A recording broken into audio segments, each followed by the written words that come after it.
বন্ধুরা এই যে যদি ঘরে পেঁয়াজ না থাকে তাহলে আলুর পেঁয়াজু বানিয়ে খেয়ে নিতে পারবেন। একদম মুসমুসে আলুর পেঁয়াজু আমি কিন্তু তৈরি করে নিয়েছি। কতটা মুসমুসে হয়েছে বন্ধুরা, শব্দ শোনা যাচ্ছে। আর আমি ভিতরটা একটু ভেঙে দেখাচ্ছি। ভিতরটা কিন্তু নরম, উপরটা কিন্তু একদম মুসমুসে। আর কত সুন্দর শব্দ হচ্ছে বন্ধুরা। আর এই যে দেখুন, দেখতে যেরকম লোভনীয় হয়েছে, খেতে কিন্তু চমৎকার লাগে। একবার হইলেও তৈরি করে দেখতে পারেন। বন্ধুরা সবাই কেমন আছেন? আমি পাপড়ি কিচেন থেকে চলে আসলাম আপনাদের মাঝে। এখানে নিয়েছি আলু গ্রেট করে। আজকে হবে আলুর পেঁয়াজু। আর এই আলুর পেঁয়াজু বানানোর জন্য প্রথমে লাগবে আলু।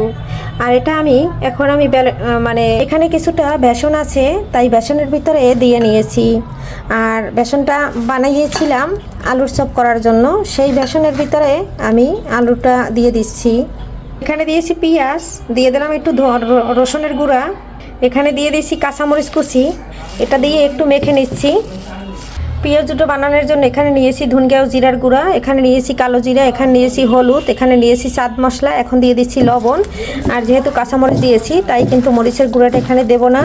এখন সব মশলা দিয়ে একটু মেখে নিচ্ছি। এখানে দিয়ে দিলাম চালের গুঁড়া। চালের গুঁড়াটা দিলে মুসমুসে হবে। বন্ধুরা এখানে নিয়েছি কর্নফ্লাওয়ার। কর্নফ্লাওয়ারটা অবশ্যই দিবেন, তাহলে মুসমুসে হবে। এখানে বড় বড় সাইজের আরও কিছু পেঁয়াজ নিয়েছি। আর এই পেঁয়াজটা পেঁয়াজুতে দিলে খুব ভালো হবে। আর বন্ধুরা আমার কিন্তু রান্নাঘরটা অন্ধকার। আপনাদের মাঝে আমার ভিডিও যে দিই, হয়তো আপনাদের ভালো লাগবে যদি আপনারা আমাকে সাপোর্ট করেন। আর আমার রান্নাঘরটা ছোট জায়গা, ভিডিও তৈরি করার সময় কাঁপে। আর এর জন্য আলুর পেঁয়াজু যেহেতু বানাচ্ছি, আলুটা একটু বেশি দিনাই, পেঁয়াজ আর আলুটা যাতে সমানভাবে হয় তার জন্য আমি বড় বড় করে পেঁয়াজটা কেটে দিলাম। খুব সুন্দর করে মেখে নিচ্ছি।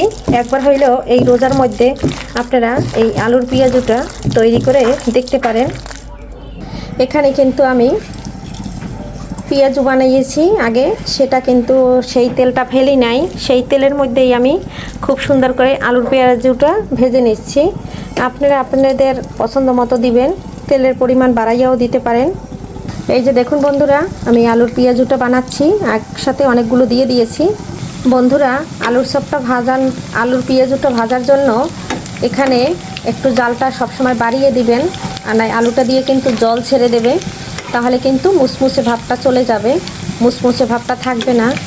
আর এটা কিন্তু অল্প তেলেই ভেজে নেওয়া যায়। আপনারা চাইলে ডুবা তেলেও ভেজে নিতে পারেন। আমি কিন্তু গায়ে গায়ে তেল দিয়েছি, বেশি একটা তেল দিই নাই। যেহেতু অন্য নাস্তা বানিয়েছি সেই তেলের ভিতরেই ভেজে নিচ্ছি। তেলটা কেন ফেলাবো, আর একদম তেলটা গরম, তাই ভাবলাম আপনাদের মাঝে কিছুটা আলুর পেঁয়াজু বানিয়ে, যখন পেঁয়াজের দাম কম থাকবে, পেঁয়াজু খেতে মন চাইলে এইভাবে একবার আপনারা আলুর পেঁয়াজু বানিয়ে নেবেন। বন্ধুরা এই যে দেখুন, আলুর পেঁয়াজুটা কিন্তু একদম হয়ে গেছে। আর মাঝে মাঝে কিন্তু আমার কথায় ভুল হয়, সবাই একটু আমাকে ক্ষমা সুন্দর দৃষ্টিতে দেখবেন। কারণ মানুষ মাত্রাই ভুল হয়, তাই আমার কথা কিন্তু অনেক ভুল হয়। তাই আপনাদের কাছে আমি একটু ক্ষমা চেয়ে নিচ্ছি। এই যে উল্টে পাল্টে দিলাম, এখন তুলে নেব। আর এটা কিন্তু খেতে একদম মুসমুসে হবে।